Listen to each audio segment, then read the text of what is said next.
یه کسی رو میخوایم که اقتصاد بدونه، نه عمران. به حد کافی ما آبنما و مجتمع تفریحی داریم. من نمیگم هیچ کار نشده، من نمیگم هیچ دلسوزی نشده، من میگم که اقتصاد فعلی در شأن ملت ایران نیست. 4 سال پیش که شما کاندیدا شدین، من و خیلیای دیگه میدونستیم که اقتصاد ما مریضه. دکترای عمران نمیخوایم. امروز یکی از مهمترین دغدغه‌های جامعه ما مسئله توسعه. ما اقتصاددان میخوایم.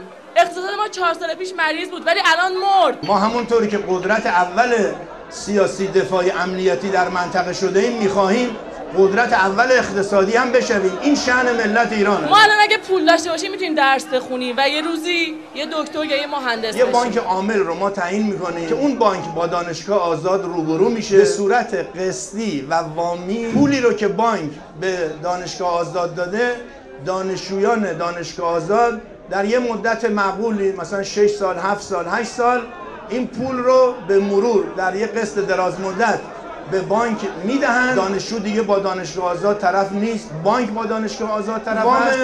قرض الحسنه زیر 4-5% خواهد بود که فشاری به دانشجوها وارد نشه. میخوام بدونم که چطور میتونیم ما اعتماد کنیم و رأی بدیم. مرد و حرفش، یعنی ما حرفی که میزنیم بهش عمل میکنیم.